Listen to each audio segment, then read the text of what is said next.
নমস্কার বন্ধুরা, চম্পাস কিচেনে সবাইকে স্বাগত জানাই। আজকের রেসিপি হচ্ছে হাঁসের ডিমের কষা। খুব সহজে ঘরোয়া মশলা ব্যবহার করে চটজলদি এই রেসিপিটা আমি কি করে তৈরি করি, চলো তা চটপট দেখে নেওয়া যাক। গরম ভাত কিংবা রুটি দুটোর সাথে এটা খেতে কিন্তু অসাধারণ লাগে।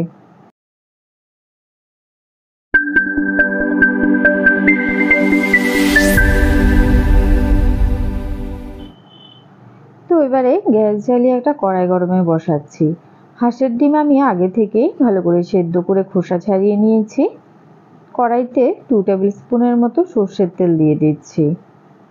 গরম তেলে এবারে খোসা ছাড়িয়ে হালকা করে চিড়ে রাখা হাঁসের ডিমগুলোকে সামান্য নুন আর হলুদ দিয়ে ভেজে নেব। লো আঁচে 2 থেকে 3 মিনিট নাড়াচাড়া করে ডিমগুলোকে লাল লাল করে ভেজে নিচ্ছি।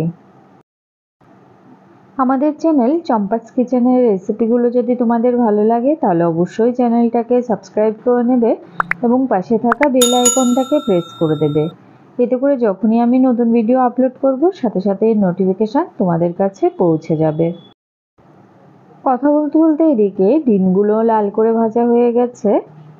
তো এবারে ওই কড়াইতেই দিয়ে দিচ্ছি আরও 2 টেবিল স্পুনের মতো সর্ষের তেল।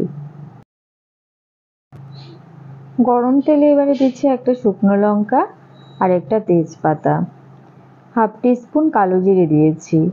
4-5 সেকেন্ড এগুলোকে ভেজে নেব। এবারে কুচিয়ে রাখা একটা পেঁয়াজ দিলাম। লো ফ্লেমে 2 থেকে 3 মিনিট নাড়াচাড়া করে পেঁয়াজগুলোকে ভেজে নেব।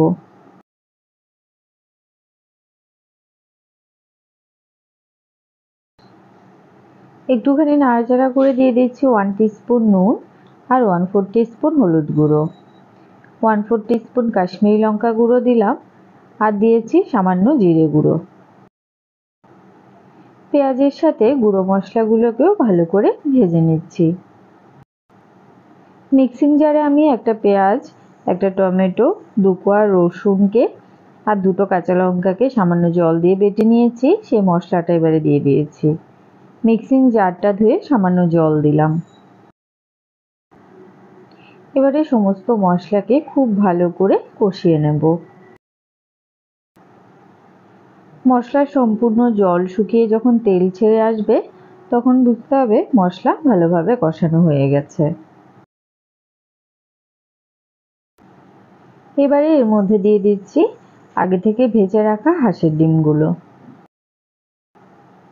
মশলার সাথে ডিমগুলোকেও ভালো করে কষিয়ে নেব।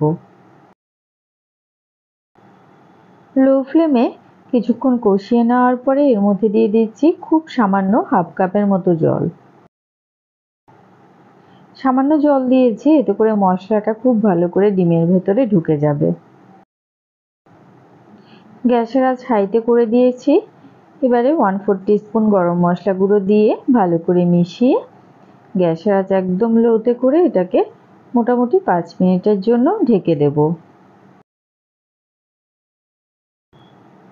5 মিনিট ঢেকে কষিয়ে নেওয়ার পরে দেখো বন্ধুরা, গ্রেভির চারধারে খুব সুন্দর করে তেল ভেসে উঠেছে আর গ্রেভিটাও বেশ ঘন ঘন হয়ে গেছে। হাঁসের ডিমের কষা পরিবেশন করার জন্য একদম রেডি। রেসিপিটা কেমন লাগলো অবশ্যই কমেন্ট করে জানাবে। ভালো লাগলে লাইক করবে আর তোমার বন্ধুদের সাথে ভিডিওটাকে শেয়ার করতে কিন্তু একদম ভুলবে না। এতক্ষণ আমার পাশে থেকে ভিডিওটা দেখার জন্য অনেক অনেক ধন্যবাদ। ভালো থাকবে, সুস্থ থাকবে। পরের ভিডিওতে আবার দেখা হবে। বাই।